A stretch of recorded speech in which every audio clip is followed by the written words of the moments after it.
Good morning students, how are you all? I hope you all are fine. तो हम class 7th के लिए chapter 2 read कर रहे हैं, nutrient in animal, nutrition in animal.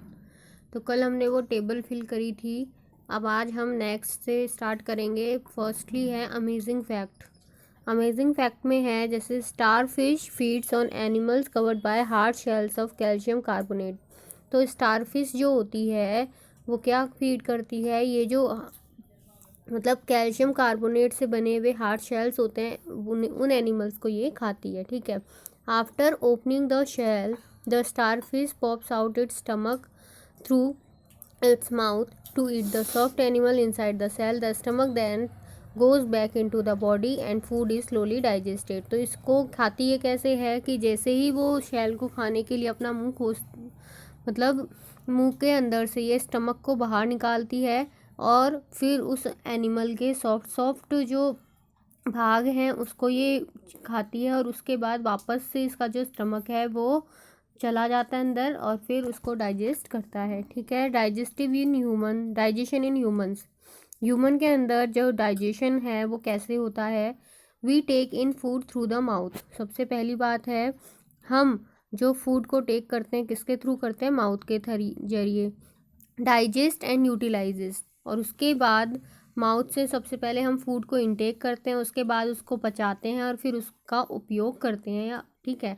The unused parts of the food are defected. जो unused part होता है वो एक तरह से क्या होता है? ख़राब होता है। Have you ever wonder what happens to the food inside the body? तो आप जानते हो कि फूड का क्या होता है हमारी बॉडी के अंदर? The food passes through a continuous canal. तो फूड जो होता है वो एक लंबी सी कैनल के थ्रू पास होता रहता है, which begins at the buccal cavity and ends at the anus. तो ये स्टार्ट कहाँ से होता है? बकल कैविटी से। ठीक है। यानी हमारी माउथ कैविटी जो होती है, माउथ से ये स्टार्ट होता है। हमारा जो डाइजेशन की प्रोसेस है माउथ से स्टार्ट होती है और एन्यूज यानी एक्सक्रिएटरी सिस्टम से वो बाहर हो जाता है, वेस्ट थिंग बाहर हो जाती है। The canal can be divided into various compartment. और इस कैनल को अलग अलग कंपार्टमेंट में बांटा गया है। जैसे फर्स्ट है the buccal cavity. Buccal cavity के अंदर आता है हमारा माउथ। माउथ के अंदर हमारी जो भी चीज़ें जैसे टीथ हो गई, ठीक है, आपकी इसके बाद टंग हो गई, उसके बाद हमारी सैलिवरी ग्लैंड्स हो गई। तो इनके ये सारी चीज़ें बकल कैविटी में आता है। इसके बाद जो हमारा फूड है वो जाता है फूड पाइप में। ठीक है। फूड पाइप को हम ओइसोफेगस भी कहते हैं, ग्रास नली कहते हैं। ठीक है। इसका काम होता है, यहाँ पे फूड का कुछ नहीं होता, बस बकल कैविटी से फूड स्टमक तक जाता है, यही इसका काम है। ठीक है। इसके बाद थर्ड जो है हमारा फूड जाता है स्टमक यानी हमारे अमाशय या फिर हमारे पेट में। इसके बाद वहाँ से होते हुए स्मॉल इंटेस्टाइन यानी छोटी आंत में जाता है और लास्ट में लार्ज इंटेस्टाइन यानी बड़ी आंत में जाता है और उसके बाद रेक्टम में जाता है। ठीक है। और उसके लास्ट में एन्यूस में जाता है। रेक्टम और एन्यूस हमारे क्या हैं? वे एक्सक्रीटरी चीज़ें हैं, यानी कि जहाँ से हमारा वेस्ट थिंग बाहर बॉडी के बाहर निकलती है। Is it not a very long path? या ये बहुत लंबा पाथ नहीं है? These parts together form the alimentary canal digestive tract. तो ये सारे जो पार्ट हैं, ये सारे पार्ट मिलकर के हमारी एलिमेंट्री कैनल यानी एक तरह से डाइजेस्टिव ट्रैक बनाते हैं। The food components gradually get digested as food travels through the various compartment. तो जैसे जैसे फूड पास होता जाता है ग्रेजुअली यानी धीरे धीरे वो अलग अलग कंपार्टमेंट में जाके और भी महीन होता जाता है और भी एक तरह से डाइजेस्टेड हो जाता है। जैसे कि हमारे माउथ में हम लेते हैं तो टीथ के थ्रू और सैलिवरी ग्लैंड से जो सलाइवा निकलती है, लार निकलती है, उसके थ्रू हम फूड को क्या कर देते हैं? चबा चबा के खाते हैं। तो वो क्या हो जाता है? थोड़ा लिक्विड मतलब ब्रेक डाउन हो जाता है। इसके बाद हमारे स्टमक में जाता है। स्टमक में हमारा HCl पाया जाता है। ठीक है। वहाँ पे कई मतलब जो भी पाचक रस निकलते हैं HCl वगैरह, वो उसको क्या कर देते हैं और लिक्विड थिंग्स में बदल देते हैं। उसके बाद ये जाता है लीवर में, लीवर के अंदर गाल ब्लैडर में। तो वहाँ पर भी इसको क्या मिलते हैं? अलग अलग टाइप के डाइजेस्टिव जूसेस मिलते हैं जो इसको क्या कर देते हैं? डाइजेस्ट कर देते हैं। इसके बाद ये हमारी स्मॉल इंटेस्टाइन में जाता है। स्मॉल इंटेस्टाइन में जो इसमें के अंदर से जो न्यूट्रिएंट है वो एब्जॉर्ब कर लिया जाता है विली के थ्रू। और इसके बाद जो बचा हुआ फूड है और वाटर है वो लार्ज इंटेस्टाइन में जाता है। लार्ज इंटेस्टाइन में वहाँ पर उसमें से जो वाटर वो एब्जॉर्ब कर लिया जाता है और उसके बाद वेस्ट जो है रेक्टम के थ्रू एन्यूस से होते हुए बॉडी के बाहर हो जाता है, ठीक है।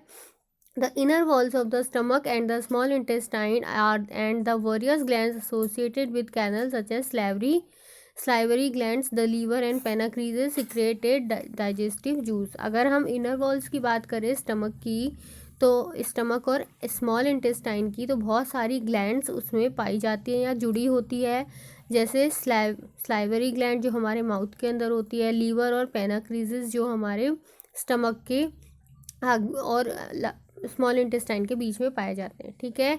और ये क्या सीक्रेट करते हैं, ये डाइजेस्टिव जूसेस को क्या करते हैं, निकालते हैं, जिससे हमारा फूड क्या होता जाता है, डाइजेस्ट होता जाता है। Digestive juices convert complex substance of food into simpler ones. और जो डाइजेस्टिव जूसेस हैं उनका काम है कि जो फूड है उसको कॉम्प्लेक्स या सब्सटेंस में से सिंपल सब्सटेंस के रूप में बदलना, ताकि हमें एनर्जी प्राप्त हो सके। The digestive track and the associated glands together constitute the digestive system. जो डाइजेस्टिव ट्रैक है हमारा, उसके अंदर बहुत सारी ग्लैंड्स आपस में जुड़ी होती हैं, जो हमारा एक तरह से डाइजेस्टिव सिस्टम का निर्माण करती है। Now let us know what happen to the food in different parts of the digestive tract. तो हम सेपरेटली पढ़ेंगे कि जो फूड का डाइजेशन होता है वो किस प्रकार से अलग अलग कंपार्टमेंट में कैसे होता है, ठीक है। पहले हम ये डायग्राम देख लेते हैं। देखो यहाँ पर सबसे पहले ये हमारी बकल कैविटी है, ठीक है।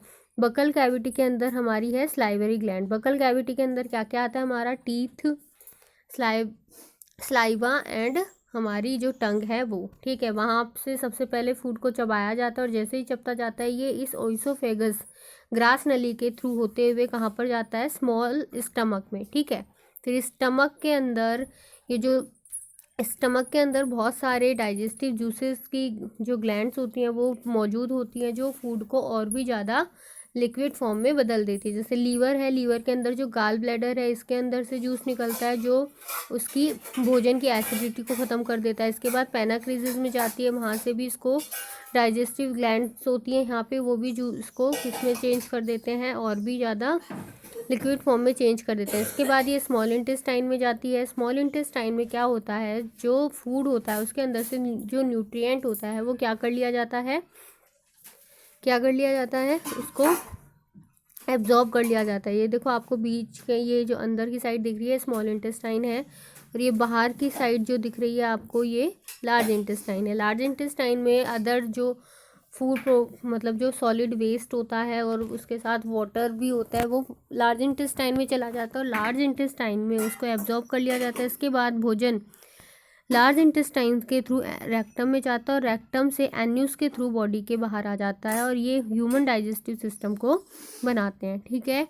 तो आज आपका होमवर्क यही है कि आप इस वाले टॉपिक को, डाइजेशन इन ह्यूमंस को अच्छे से रीड करोगे और समझने की कोशिश करोगे, ठीक है। Okay, thank you, have a nice day.